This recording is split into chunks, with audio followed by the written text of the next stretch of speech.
do not think that I have come to abolish the law or the prophets. I have not come to abolish them, but to fulfill them.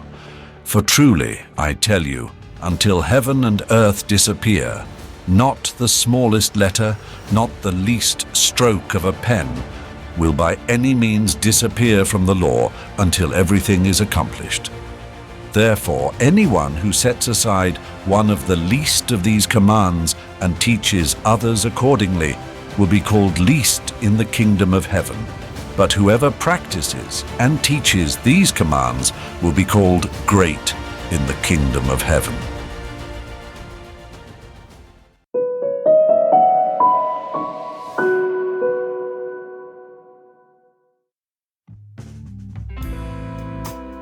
Our world is spinning at an ever faster pace, and with it, nearly everything changes. New things replace the old faster than we can get used to them, and our faith and understanding of God's laws are too often subjected to severe tests. The modern world inclines us to think that everything is negotiable, that all boundaries are fluid, and truths are relative. In the Gospel according to St. Matthew, it is clearly stated that Jesus came not to abolish the law, but to fulfill it.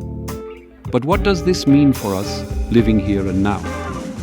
Above all, it serves as a reminder that God's law, principles, and teachings are not like the fashion for smartphones changing with the season.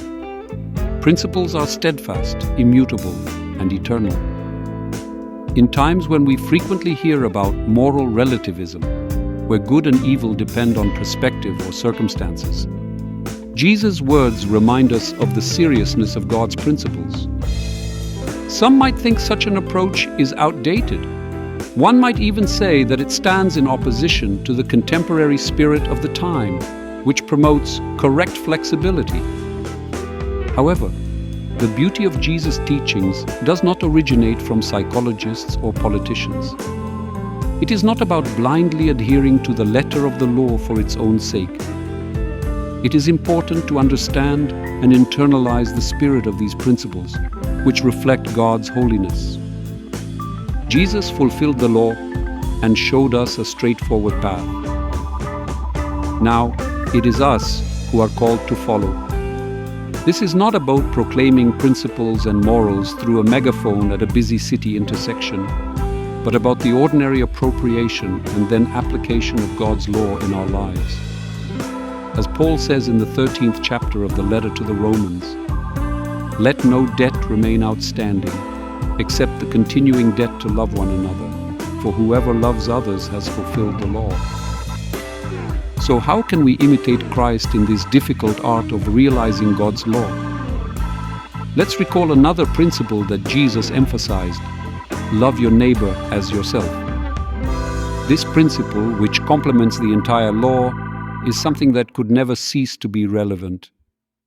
It is a principle that leads us to understand that living according to the law is not just about adhering to external rules, but about shaping our hearts and our relationships with other people in the spirit of love. There are values that remain constant and certain, such as love, justice, fidelity, and mercy. These form the foundation of our faith and our lives. Facing daily decisions, let us remember what is unchangeable. In a world where everything seems negotiable, the values found in Christ's teaching are like a rock on which to base our lives. Regardless of how much the world changes, God's law remains immutable, not to restrict us, but to lead us to a life of fullness in harmony with God's holiness. Let us not treat Christ's words as a limitation, but as a path to true freedom, whose foundation is love and holiness. Let our lives be a clear reflection of the immutability of God's laws, and our hearts be open to deeply and authentically realizing the truth that transforms the world. May God bless us all.